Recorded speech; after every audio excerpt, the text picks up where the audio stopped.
Hi, everybody. Michael here from Optimize Education. Thank you guys for tuning in. And I want to introduce a very special guest and a friend. Her name is Natasha Trenev, founder and president of Natron. I'm going to give you a short little bio so that you can learn about her. But throughout this conversation, you're going to learn a lot about Natasha, who is the mother of probiotics. And we'll get into how she got that name because I love that title.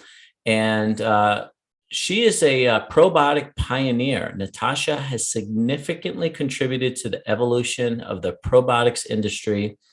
Prior to her work in the field, consumers had very limited knowledge of the supplement and its many benefits. Natasha's extensive experience and knowledge of the industry began with her family, 750-year history producing the most beneficial yogurt prized by the royal family of Yugoslavia.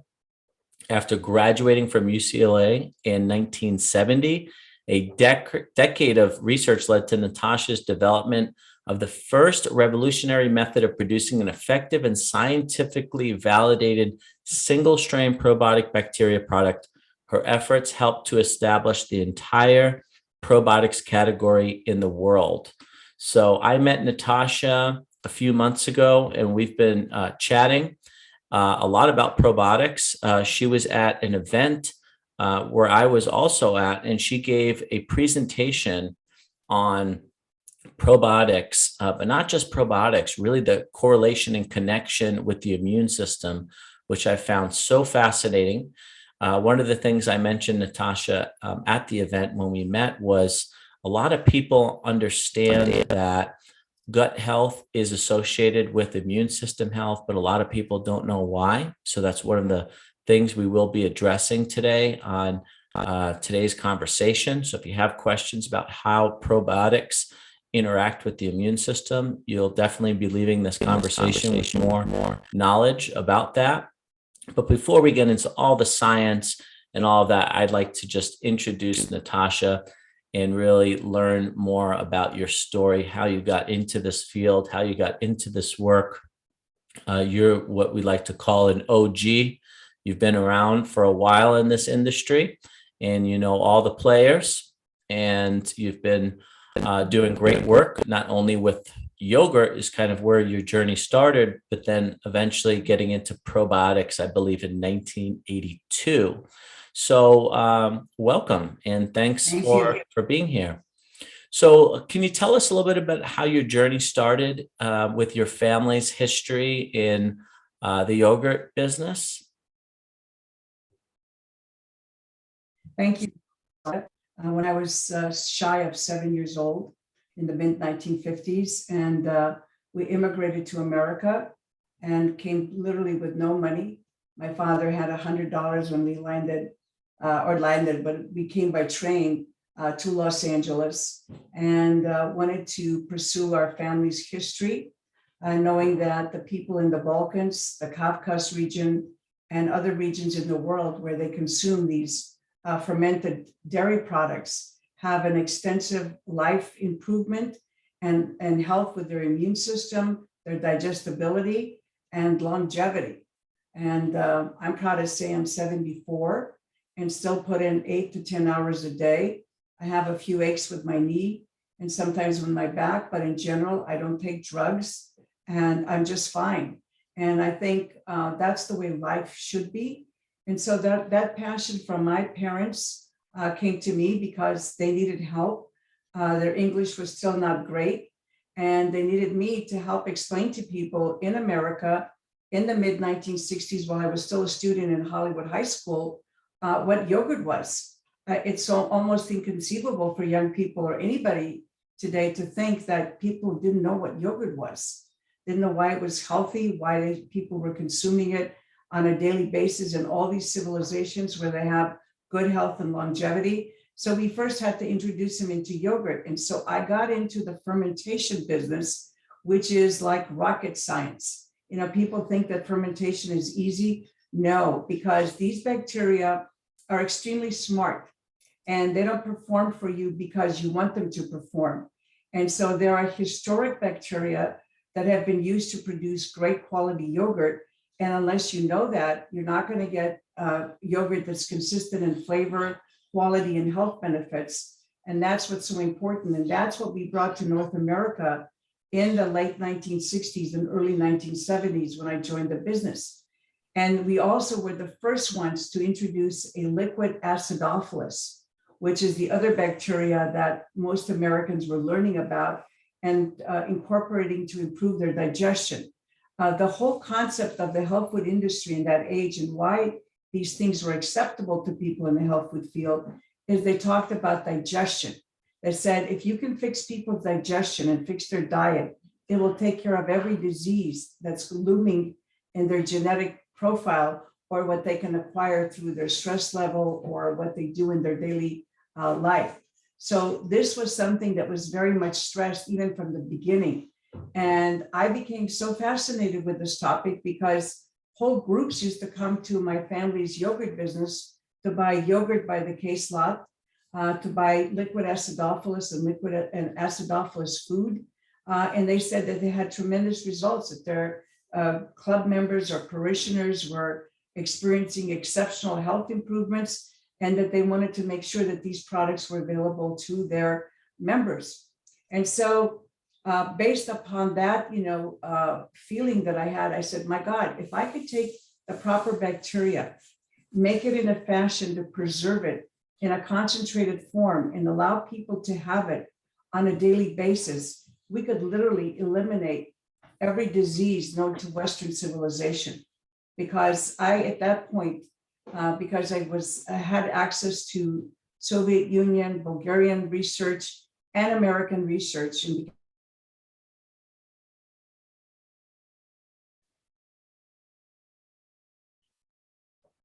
Natasha, languages, was able to. Pardon me? Sorry? You're Did you say freezing. something? Did I lose you? Yeah, you're freezing every now and then. It might be a kind of a weak internet connection, just a heads up. Yeah, let me just see what's going on here. Hold on just 1 minute. I'm so sorry. But we're never, let me see if this will help. We're all slaves to this technology, unfortunately. Yeah, that's true. Especially more today. There's so much more Zoom that occurs within the last 2 years than ever.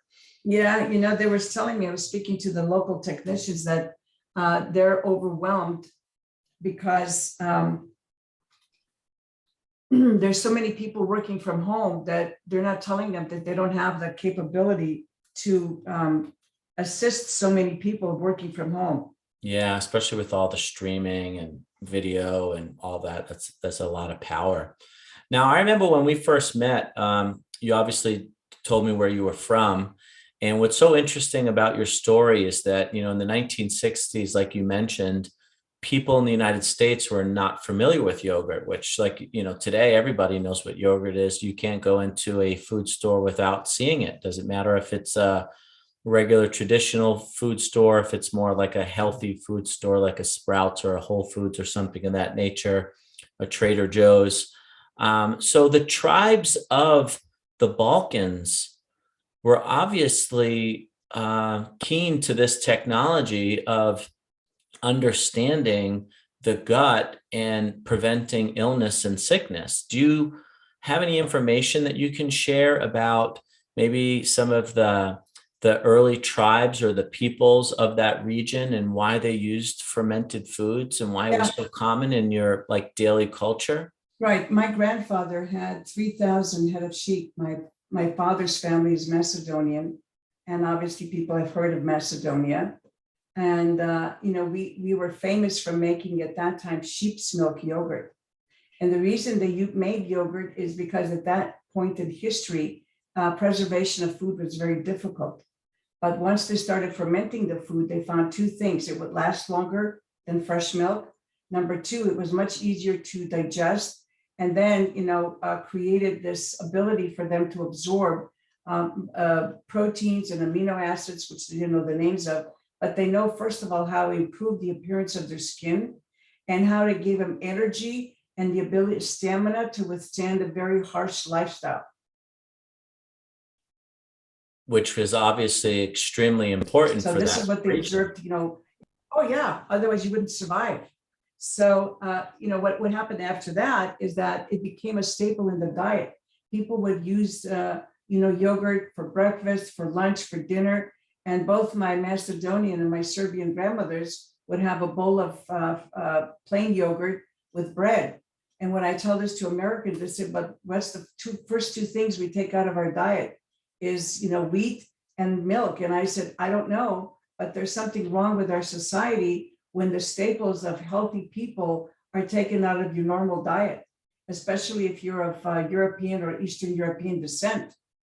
And so that's a question that I still have to answer. And I tell people that that's why the bacteria are called lactobacilli, because it means milk bacteria. Milk is their favorite food. And in order for them to express the best features of what they can do for your immune system, for helping your body replenish cellular structure, to keep all of the organs running properly, they need their food that they like, that they can convert into those chemicals and energy that helps your body maintain its health. And that's an interesting thing that you said there, which is milk. And we live in a society where so many people are lactose intolerant. So what are your thoughts on all of these people in our society, at least here in the United States? I'm not sure what it's like outside of the US, who are lactose intolerant, which is this obviously very beneficial food for the lactobacilli. Look, lactose intolerance is something we develop because of the abuse of antibiotics, or because we are from cultures that the consumption of milk is stopped after the mother finishes breastfeeding the child, or the child is weaned off of breast milk. But if you're from European background of any kind, the reason you can't digest milk is not because you're allergic to the milk protein, which is casein. Your body has forgotten how to produce the lactase enzyme, which is necessary to break down the milk sugar, which is lactose. And so, funny enough, I tell people that the product grown in milk will probably have the most amount of lactase because the bacteria make it for themselves to digest the milk sugar. And in essence, the bacteria, while they're making the lactase for themselves, teach the body to remember how to make the lactase for itself. Is that incredible? So, yeah, that is incredible. So, what is one strategy that one can adopt that would make them create these necessary enzymes and be able to feed the bacteria exactly what they want? Right. Well, we have our products in the ProTren line, which we made for our professional people, such as your clinics. It's a superdophilus, and it is grown in milk. And you take, a half a teaspoon to a teaspoon right before meals, especially if you're trying to consume, something dairy. But I would limit the dairy to 1 teaspoon after you take the product, and then increase it until you're able to consume larger quantities of dairy without having the stomach disturbance. So what we're trying to do is we're trying to teach the body to remember how to digest this food. Does that make sense? Yes. So when I tell people, okay, so when you take the product, I would generally say, just for safety, take it for a couple of days. And then in a couple of days, after you take the milk-based products, mix it in filtered, unchilled water, drink it before a light meal for 2 days. And then on the third day, start adding a tablespoon of plain yogurt to whatever you're eating, okay? Or you can have like a tablespoon of ice cream for dessert after you finish eating. And then, do that for a couple of weeks, and then slowly increase the amount until now you can sit down and have a whole bowl of yogurt without having discomfort. Without having any discomfort. Yep. Great. Well, thank you for sharing that. Now, I want to learn a little bit more about the early days of yogurt. You talked a little bit about the reasons why the early peoples and tribes of Eastern Europe and the Balkans used it. And they're not the only culture to use fermented foods. I know fermented foods is used in different cultures around the world. But ultimately, when you got here to the United States and traveled over to Los Angeles, your father started one of the first yogurt companies in the United States. Is that right? That is correct. And tell me a little bit about that experience and what was the adoption like of the American people eventually with yogurt? It was kind of a slow start, maybe, and people started to learn more about it and feel better. And then the industry has probably changed pretty dramatically from early days of yogurt in the 1960s, just with a lot of different foods that we had here, to what it is today, which a lot of times people look at yogurt as like, stay away from it. It's high in sugar. It's branded as something that's healthy, but it's not. I know I've heard words like that. So maybe you can share with us the early days of yogurt and what it was like to bring yogurt to the United States. Well, we made delicious yogurt, by the way. My father did supply the royal family of England with yogurt, and surprisingly, they found us, and we were shipping a case of this yogurt to the royal family by plane, which cost almost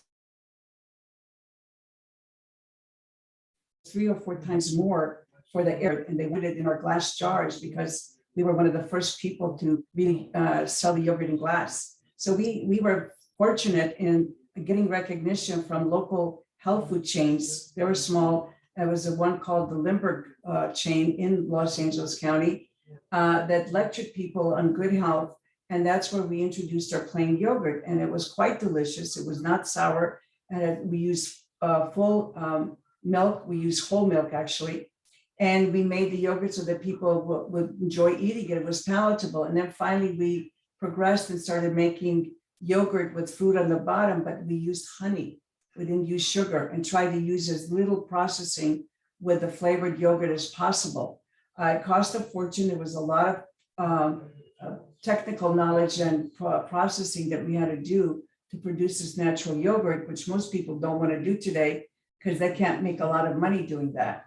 But we were able to introduce yogurt by allowing them to taste the yogurt with the fruit on the bottom. And the ones who understood that the best way to consume the yogurt was plain, got a lot of health benefits. And what changed, you say, from then until now? Because there is much more abuse of pharmaceutical drugs, lifestyle, and toxins in the air, in the food, in the water, that now necessitated much greater concentrations of these friendly bacteria than was necessary, let's say, in the 50s, the 60s, and the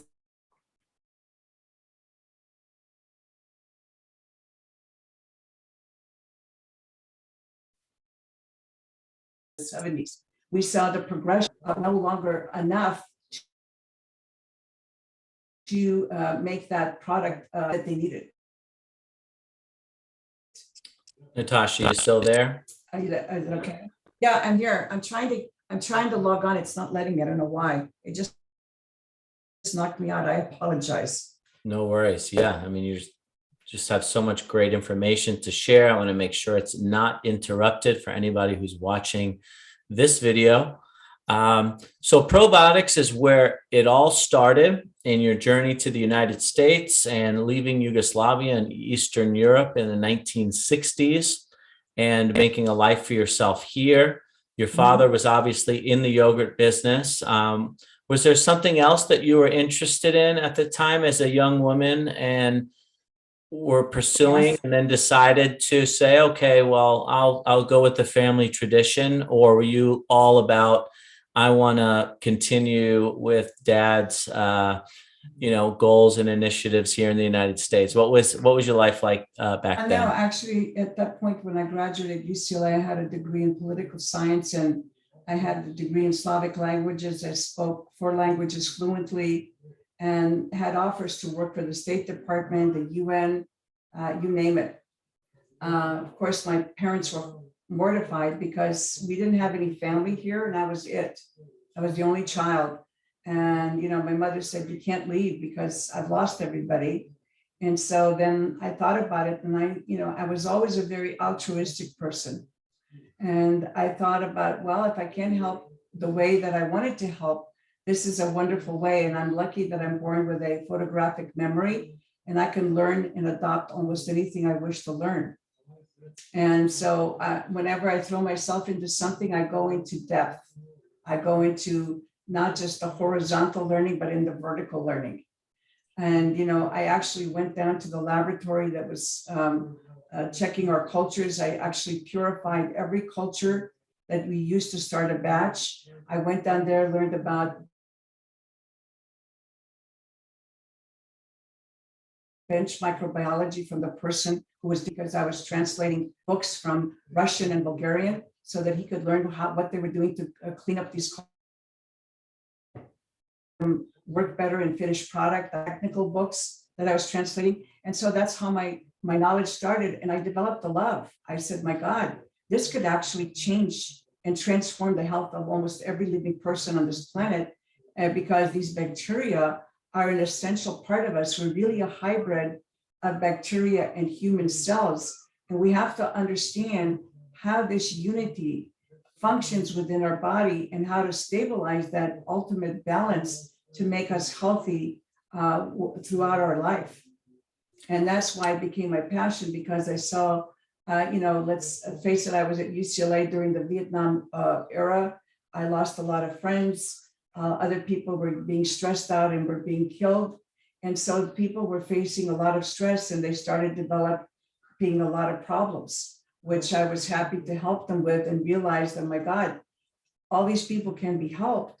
I just have to learn how to improve the processing and make this product available to everybody in the global system. We could basically eliminate the need for all these drugs that, do some good, but also do harm. And then you eventually got away from the yogurt industry. And I believe in 1982 is when you got all in on probiotics. So how was that transition like? And was that part of the goal of, if we can get into probiotics specifically, then we can maybe distribute to like a larger audience? Well, there's always, serendipity, but I always feel like there's some divine intervention, because I was introduced to a Dr. Kem Shahani, who was doing some research at the University of Nebraska in isolating cultures of Lactobacillus acidophilus and Lactobacillus bulgaricus, and finding out, that if you grow these strains in particular media, that you're going to get a certain result that you're not able to attain if you're just making a food product. So I'm trying to take something very technical and make it easy. So I was fascinated, like if you grow this acidophilus, which I still have, DDS1, and you grow it on a milk product and you do the right type of fermentation, this product will produce natural antibiotics and natural antimicrobials that will, compete well with other organisms that are not so friendly for your body, candidiasis and other things that really are not necessary in your body to maintain good health. And I said, wow, this is, what I need to do. I need to find these super strong, beneficial bacteria, follow the path of how to produce them so that they're the most productive once they get inside of our GI tract, and then establish a way to maintain that optimal balance to maintain health. So that was the challenge. First of all, how to repeat that which is in the laboratory, because what most people don't understand, you can have great results in the laboratory and show the efficacy of these strains in the laboratory. But the challenge is what we call a scale up, finding how to produce this in large quantities while maintaining the properties that were discovered in the laboratory to deliver the results to the people when they take a finished product.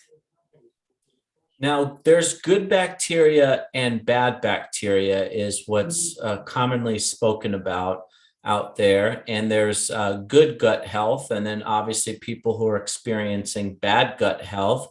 What would, and it looks like you've done so much research over the years on the different strands of bacteria and essentially what they're made up of and what they produce and what they do and where they come from, and how to create them, but not only how to create them, but how to package them and get them into stores and into people's homes without that being disrupted, because it sounds like so much can go wrong because they are a living organism, right, essentially. And obviously you want to take the living organism, So tell me a little bit about the differences between the good bacteria and how they interact with the body and people who might have an abundance of, say, bad bacteria in their gut and Well, what's happening there.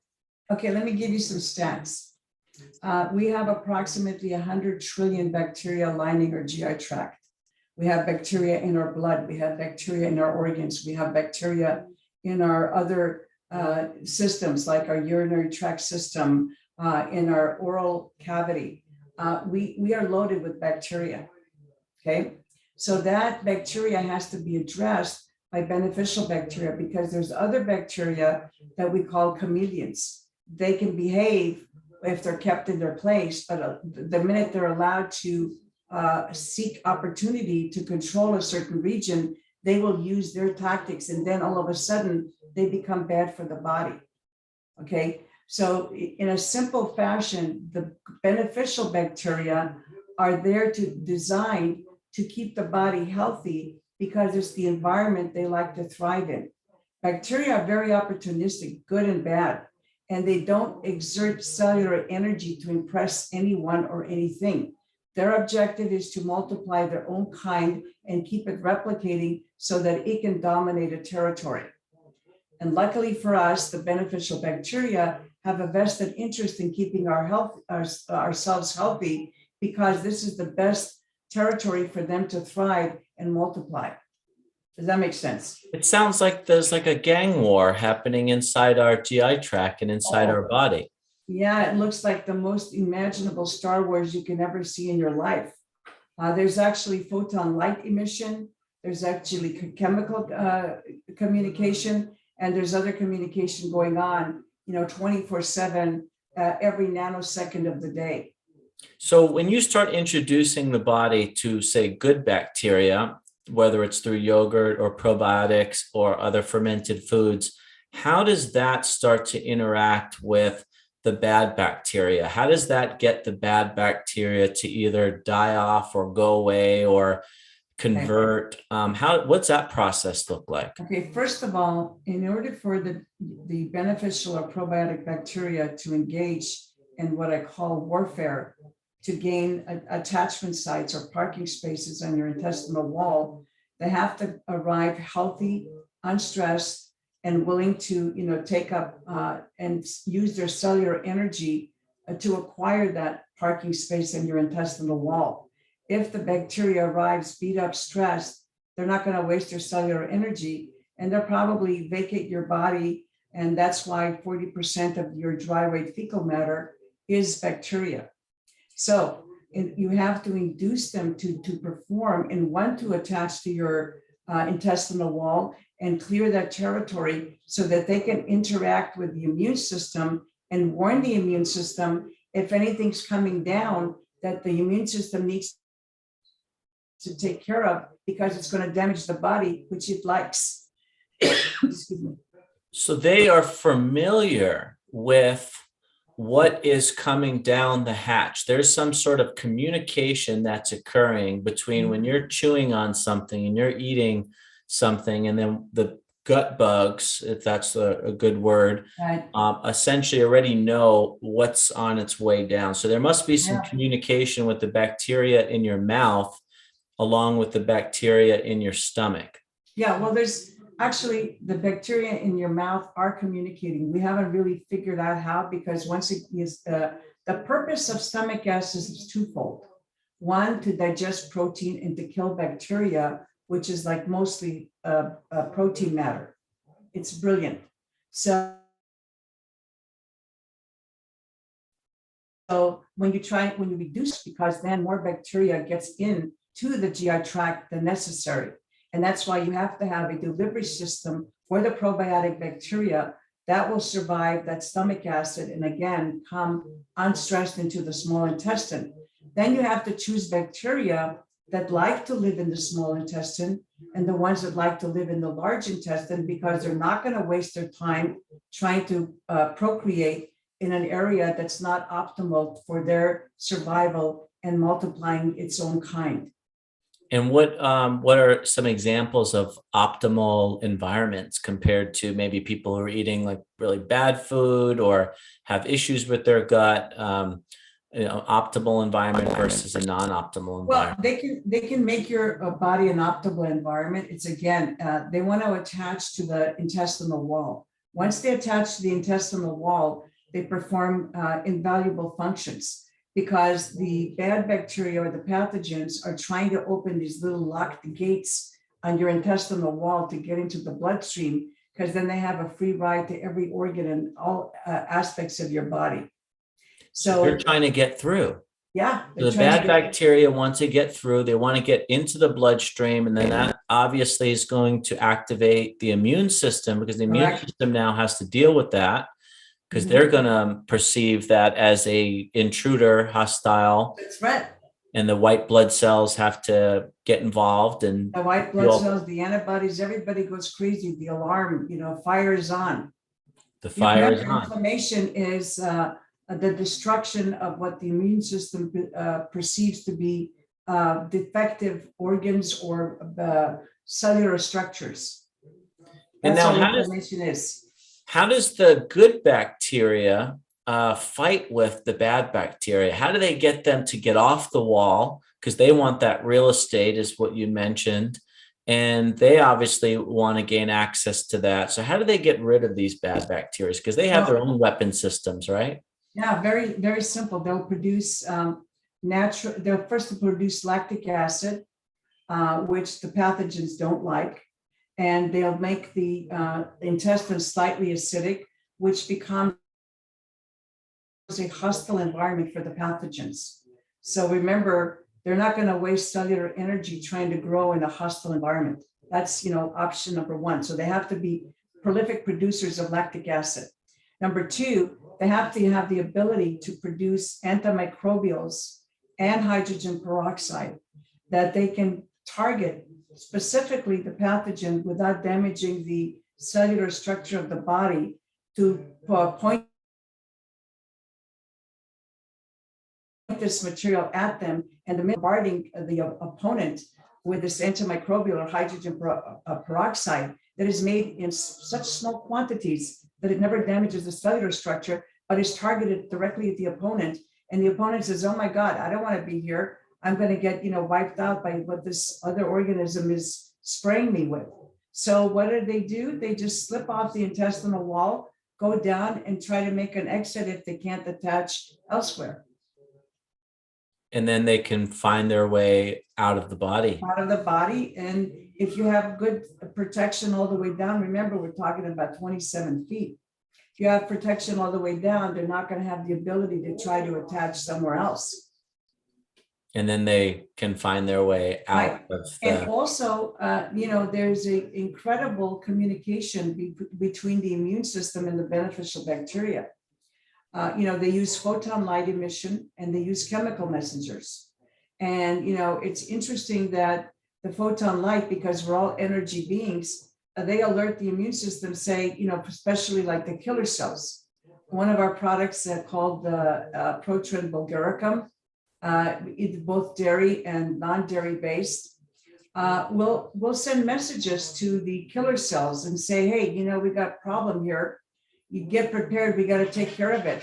In other words, they're alerting the immune system to get ready. We've got unfriendlies coming in. Interesting. So that probably brings us to our next topic here, which is the biggest question of all. People like to make this statement: 80% of your immune system exists in your gut. Can you take us a little bit through why, one, is that an accurate statement? Two, is what's the correlation between the immune system and the gut, or the gut bacteria? And maybe just help to spread some education so people actually understand why it's so important to take care of your gut, and then how that pays dividends for your overall health and immune system health. Right. Well, if you can imagine that the immune cells are right there parked on the wall with all these bacteria, you can't imagine 100 trillion bacteria. Yes, hard to fathom that. And remember, the cellular structure of the intestinal wall is only 1 cell deep. So every 3 to 5 days, that cellular structure is replenished. So there's an opportunity for some bug to get inside your bloodstream. Leak So it. the immune system literally blocks, along with the beneficial bacteria, the access to the bloodstream. And the reason it's there, because the tube that we call the digestive tract is the entrance of the outside world inside of your body. Constant. I mean, we're always Constant eating, access, yeah. putting So your that's, fingers in your mouth, whatever it might that's be. your first line of defense. In other words, that's the first demarcation zone where the ability of these beneficial bacteria to attach to the wall, to want to live there because it's an environment that they like, and communicate with the immune system, because now they're working hand in glove to protect each other's territory. And on the other side of the wall, which is always being replenished, because you said it's a single cell wall, is the immune system. So they're just kind of hanging out there. Almost seems like they're waiting for something to come through. Yeah, well, the immune system is in the bloodstream. It's also on the intestinal wall, depending on what cell, the macrophage, if you're talking about an antibody, they all have their various functions. And luckily for us, the beneficial bacteria do communicate with all portions of our immune system, whether innate or adoptive. And because they have, it's sort of a selfish function, because they have a vested interest in keeping the body healthy. And if the body's not healthy, the immune system goes into overdrive. And all autoimmune disease is the immune system being confused by a pathogen to attack its own cellular structure and not find the cause of its aggravation. And a lot of the protocols that I know you have talked about regarding autoimmunity is ensuring that the good gut bacteria are replaced and playing a important role in that whole chain of events that you just explained. Right, because remember, the bacteria die and everybody's thrown off the wall when there's new cellular replication on the cellular lining. Okay, so it's a very dynamic system and it's made to be that way. So you want to make sure you're replenishing your probiotics on a daily basis, because really all disease now, when I used to say that 30 years ago, I used to be attacked by doctors, scientists. Oh, you're nonsense. You can't say that. And, thank God right now, almost every disease known to man has its origins in the digestive tract, and that fight with those immune cells in the bloodstream, on the intestinal wall, along with the beneficial bacteria, to stop the attack on the cellular structure of the body. Now, gut health, thank you for sharing that. Gut health is becoming kind of an important, almost household topic. More people are talking about it. I would say today there's seems to be a better understanding. People are taking protocols. It comes up in conversation. I want to heal my gut, these types of things. What would be some of the symptoms one might experience if their gut is not healthy? What are some examples of an unhealthy gut? You have problems. And the other thing I find fascinating is that your gut bugs can also communicate with you in some sort of way to maybe entice you to eat stuff that might not be beneficial for you as well, maybe like sugar cravings and different things like that. Well, it's phenomenal. That's another whole topic for an hour lecture, but I'll try to summarize. Yes, the bacteria themselves eat the undigested food that your body cannot digest for itself. And that becomes direct feed for the microbes in the gut. And, simple sugar, especially if it's in an undigestible form for the body, becomes, the food for the bacteria. Now, the reason you get gas and bloating, because that's the byproduct of digestion. So anything that you're not digesting directly that you can absorb will create, gas that will bloat you, that will cause problems. Gas is created all the time. It's a byproduct of normal digestion, but the wind passes and it doesn't cause bloating and discomfort. So when you have bloating and discomfort is a first indication that your food is not being utilized by your body, but it's being utilized by an organism in your gut that may not have your best interest at heart. Interesting. And so when people say, well, I took this probiotic to get rid of my bloat, well, that's terrific. But what other things is it doing for you? Because now it's got to start defending your body.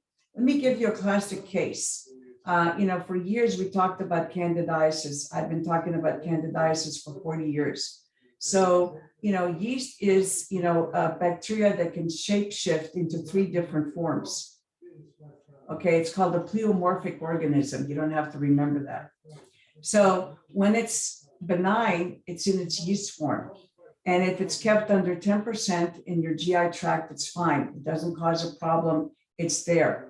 There's a controversy of whether or not in its benign form it's beneficial or not, which we don't have to get into right now.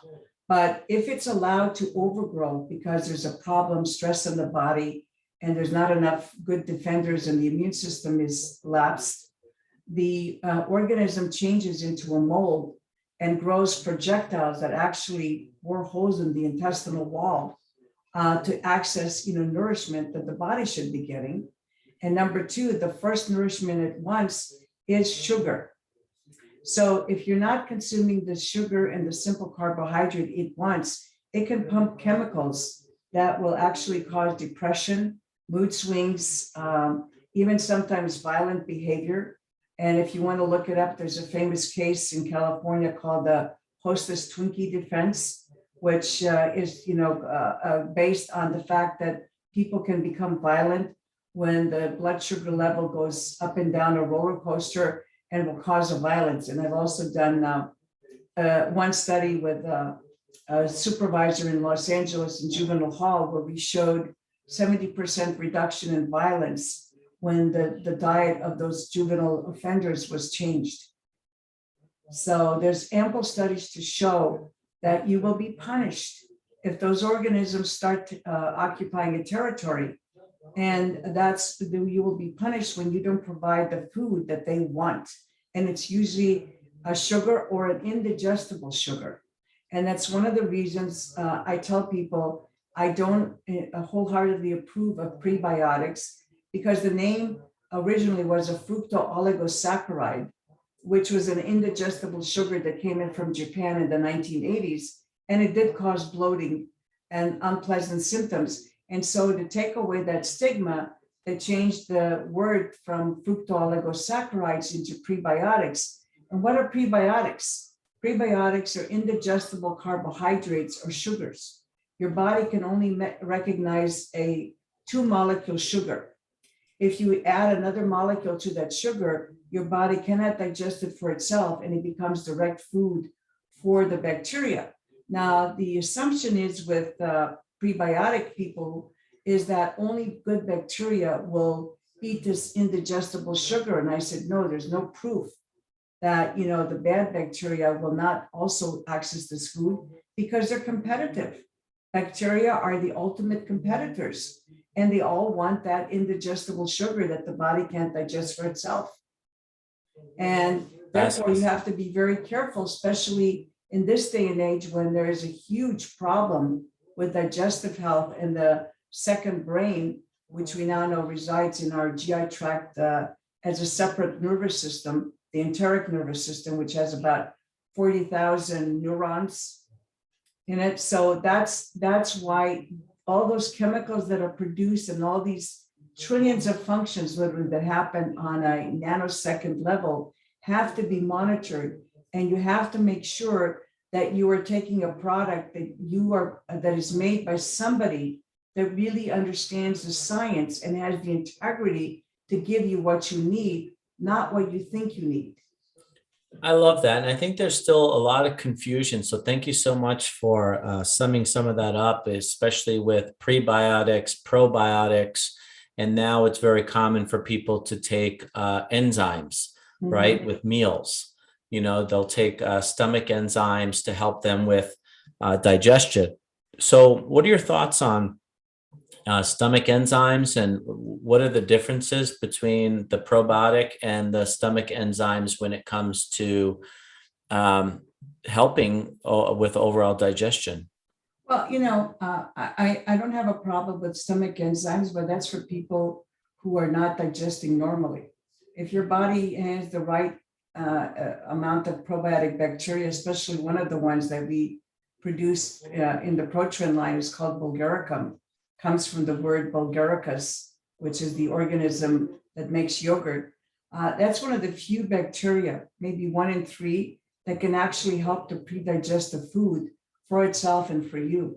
So it literally helps to pre-digest the food. So the question to me always comes in, first of all, yes, you take the enzyme. Are those enzymes designed to work within the harsh environment of the stomach? That's for the enzyme maker to prove to you. And, if you're taking an amylase or a protease, what are you taking it for? If your digestion is normal, you don't need additional enzymes unless you're eating a diet or, condensed diet with, protein powders that your body can't digest. And say, yes, then you need the enzymes. You're not chewing your food enough. You're wolfing your food down. Yeah, you're going to need the enzymes because you're abusing your body and your body is not able to digest normally. But if you're doing the normal thing and you have the sufficient number of these beneficial bacteria, then the enzymes are not necessary. So it seems like a lot of the strategy with gut bacteria, especially if maybe you're starting from a place where you have an unhealthy gut, you're having stomach problems, you're having bloating, you're maybe having this activation of the immune system because bacteria is getting through all of these problems that can really make life difficult for you. It seems like one of the strategies sounds like bringing in the good guys. How do we bring in more of the good guys? How do we kind of bring in this almost like a backup army to one, get those other bacteria off the cell wall or the gut walls, and two, just start to make that environment hostile for the bad bacteria. Does that sound right? That a lot of the protocols are kind of following that method? Yeah, and believe me, we were designed to fail as a biological entity. And I always tell people I don't make the rules. So I'm just telling you what I know. By the age 40, you start becoming not the most desirable environment. So you start losing the most beneficial bacteria in your large intestine, which are called bifidobacteria. And they love to live in the large intestine because it doesn't have any oxygen presence. So we start losing that, which is very important because that's part of our waste and disposal system. So that means our waste disposal has become less efficient. And that means, more auto intoxication. And so as we age, we're becoming a less desirable entity for them to age. But now I'm finding that because the children born in westernized cultures are not healthy. And how do I know that? Since 1970, there were reports in multiple journals that mothers, even though they bear the children vaginally and breastfeed, are not able to transfer the right probiotic bacteria that were designed to be fed by breast milk and to wire the child's immune system along with the bacteria to exhibit tolerance when necessary in getting supplements, or I should say food, to pass the intestinal barrier, or when the immune system needs to get excited and protect. What we're finding out that this intolerance to different foods, because the tolerance was never set up, the tolerance is also exhibited with learning, with all the functions of a child. So we're already seeing these severe digestive issues as early as children, teenagers, young adults. You don't have to really wait until you get into your late 30s and 40s to start seeing these digestive problems. We're seeing them earlier on. And we have to reverse this situation and start understanding the definition of what real food is and what processed food is. Now, I'm not making a commentary that people get crazy. A lot of the people that are going into the health food store are buying these protein powders. And I tell them, listen, protein powders are okay, but they're not what we call the essential food because they're not in their original form. I just want everybody to understand they're more difficult to digest. So you really need digestive help if you're consuming powders that are a processed food, regardless how you want to qualify it. And I also tell people, now we've got the vegan protein powders. And I said to them, could you please tell me how a green substance becomes a white powder without being highly processed? And most of them have the stumped look. They said, well, you're telling me not to eat pea protein? I said, no, not telling you that. I want you to understand what you're eating, and that when you're eating that you need much more help to digest that, because that product is not in its natural form. And what becomes the barrier to healthy digestion when it's not in its proper form? Is it because it's too dense? It's too dense. Interesting. Too dense. Yeah, it's got a lot of molecular structure that is harder to break down. That's why, the super athletes, the bodybuilders, one of their major complaints is constipation, because they're consuming so much protein, their body's not able to break it down. Yeah, large amounts of protein and maybe and poor stomach acid, not enough other things to help. We were designed to have a combination diet, and any way we make the diet extreme doesn't produce enough of these byproducts to help with the peristalsis, which meaning the muscles move the food, and as it becomes lower and lower in the intestinal tract, it becomes less food and more waste. And so when that movement is not done properly, it creates a problem.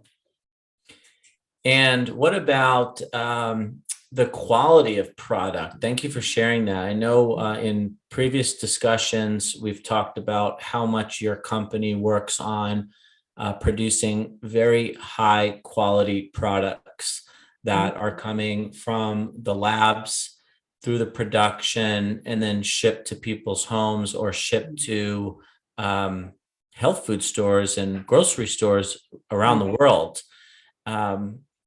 If you go into a health food store today, it's very common to see a refrigerated section where there'll be different brands of probiotics and prebiotics. And then there'll also be stuff that's on the shelves that's not refrigerated. How can you tell us a little bit about the difference between refrigeration and also products that are on the shelves, and why you guys choose to ensure that your probiotics are refrigerated at all times? Yeah, well, let me go into a little bit of a technical explanation in order for people to understand. The bacteria are not dormant in the state when you put them in a pill or a powder and sell them through mail or through a health food store. They're all in the state what we call of arrested growth. What does that mean? Yeah, it means that they're not growing at their normal speed. So let me give you an analogy. Why did man learn to refrigerate food? To preserve it. Because refrigeration stops the growth of bacteria that are normally found in that food and can eventually spoil it. Okay, so we have to understand the process of refrigeration and what state the bacteria are in. So they're in the state of arrested growth.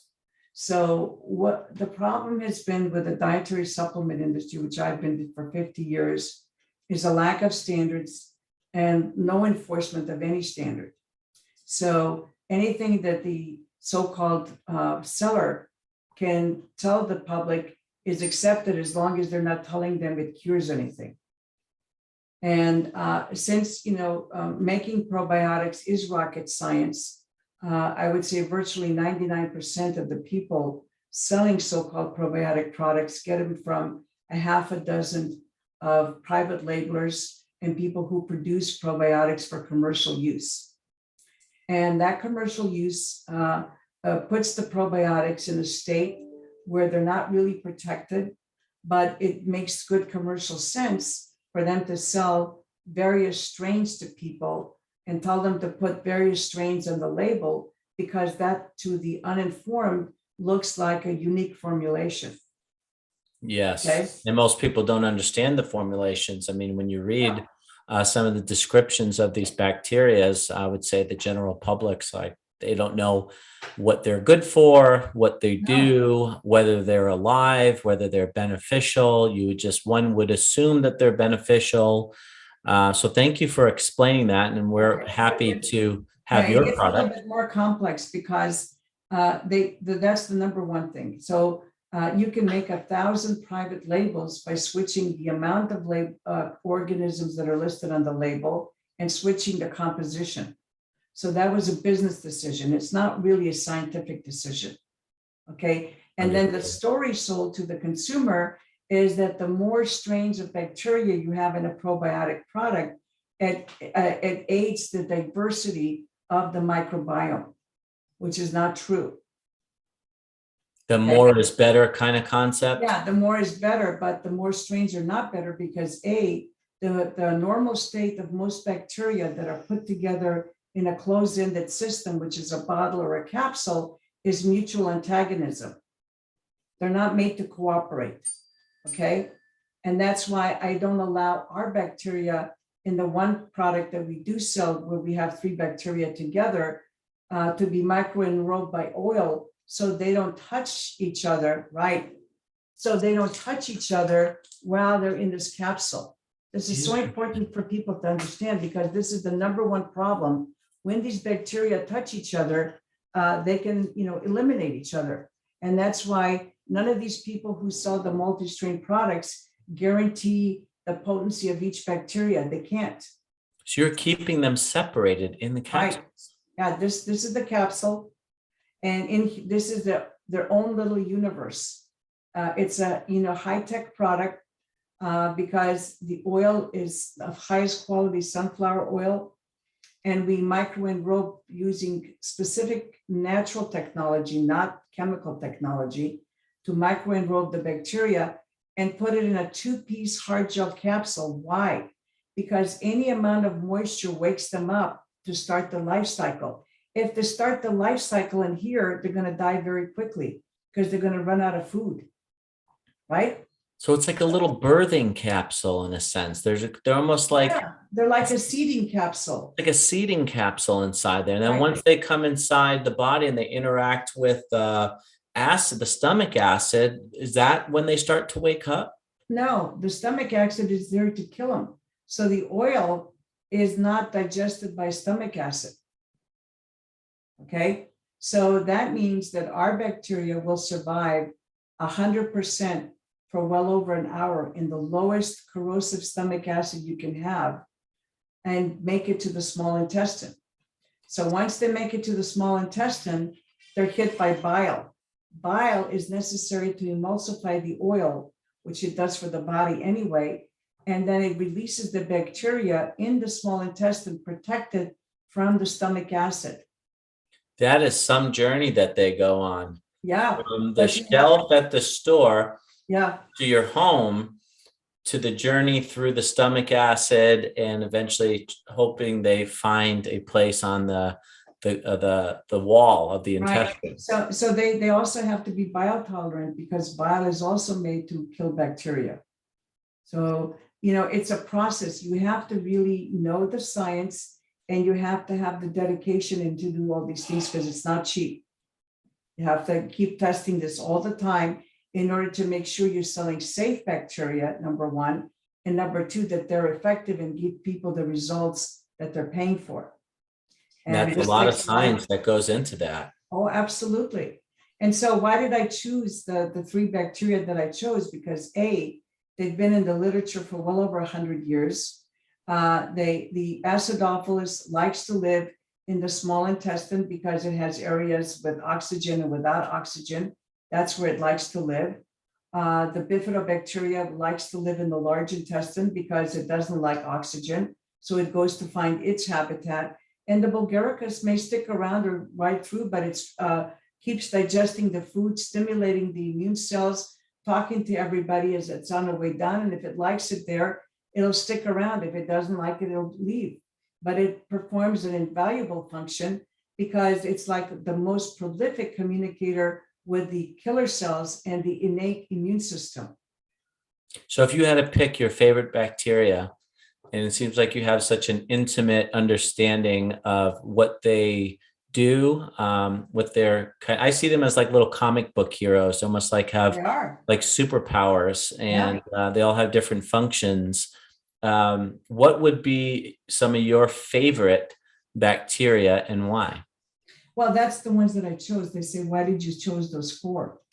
I didn't choose them because it was a great marketing position.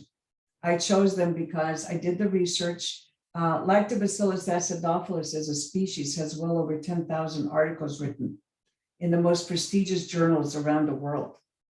And the reason people don't like to use it because it's difficult to manage, and they can't, change their label to make it look different than someone else's. That's the only reason. And it's been with humanity as we evolved. It's part of what I call our core beneficial bacteria, and that's why I use it. And then I had the pleasure to work with a foremost authority on bifidobacteria in the world, Dr. Rasic, who published the definitive book on bifidobacteria. I work with Japanese and German scientists, and I realized how important bifidobacteria. I introduced actually bifidobacteria to North America. Nobody knew what the heck that was, what it was for. And it's very important because that waste and disposal system is extremely important, that those toxins don't go back to the liver for further filtration. And that, really preserves the health of the liver, among many other things. So that's why it's important. Now, I have one more thing to add, and then I want to get to your book and also talk a little bit about the product that we will have at Optimize, which we got our shipment for our Arcadia location and our Tempe location. And we'll talk about some of the protocols. We don't have to go into in depth about them, but I know that you helped create them specifically for our community, and we really appreciate that. But you got into the probiotics world in 1982. Mhm. There's an interesting thing that happened, I believe, in 1984 or 1985, and it was the nuclear reactor leak in Chernobyl, Yep. which is in present day Ukraine. Right. And this was part of the USSR at the time. Mhm. This is before, when Russia obviously was the USSR. And they found a very interesting bacteria in the people, some of the peoples who lived in that region. And I had learned about this story actually just a few months ago. I just found it fascinating. And because there was widespread radiation poisoning and people getting sick and cancer and all these Mhm. things that were occurring in this region of the world at the time, there was obviously scientists from the Soviet Union who were working on this and looking into it. And then eventually the United States got involved in it as well, almost as a group effort to really understand what was happening and try to assist in the situation. But there was a bacteria that kind of rose to stardom, if that's the right word, Yeah. during that time. Can you share a little bit about the lactobacilli rhamnosus, if Yeah, I'm it's a saying it right? Lactobacillus rhamnosus KCI, which is part of it's one of the lactobacilli bacteria that's related to acidophilus. And apparently they were consuming some dairy products that have large numbers of this bacteria. And they were actually a little bit below Chernobyl, the residents that you're talking about. But nevertheless, the concept was proven that the people who had large quantities of these bacteria were less likely to suffer from radiation poisoning and did not get cancer. Fascinating. So interesting how these gut bacteria can play such an interesting role in our overall health, Yeah. our immune system health, and you could really supercharge your immune system working and understanding these bacteria, which I know is something that you're very passionate about, that we can save for another conversation. There's so much information here with Natasha for everybody that's still listening. We can go on for hours. We went to dinner the weekend that we met, and I think we talked for 4 hours straight. Yep, So we would love to have you back. sure. We can't wait for you to visit again, Arizona. I can't wait to come out and visit your facility in California and see the entire operation. This operation is giant, and if you just see some images of what they're doing in their laboratory and just the high standards and quality that they produce, we're grateful to carry this product and a variety of different products. ProTren, which is powered by the science of natrin, is that right? Okay. And Trenev Trio is just one of the different probiotics that we will have. And then you also have introduced us to some others, and then also created 3 different protocols. One for the biohacker's delight. We have one for athletic performance, and then we have one for customer base who is really suffering with serious gut health issues, autoimmunity. So there's obviously different protocols for different type of usage. And also this book, which we will have some copies at as well, that you had written. I don't know the date of when this book came out, but it's 1994 and it's still ahead of its time. Extremely thorough. A lot of different chapters going into a lot of detail of some of the things that we really just touched on today, just to give people some general information about probiotics and their interaction and implementation with health overall. So, yeah, thank you so much for being here. I just want to say that, this is the most important concept for protecting the immunity, for assuring that our immune system is functioning. And that's why I still continue working, because I feel my work has not been done. We're going to be challenged. We need to understand how to support our immune system, because one last thought I want you to leave with is that when you're under stress, where does the blood flow? To the extremities, because you're perceiving threatening endeavors to your life, okay? So that means the blood flow is out there. When your body's in stress, it's not taking care of digestion, not taking care of, the immune system is constantly pounding under protection and it's weakened. So when you're under stress, it is so important. I can't stress enough that that's why I'm still here, that you've got to make sure that you've got the right probiotic bacteria with the right delivery systems. Our products are still unique.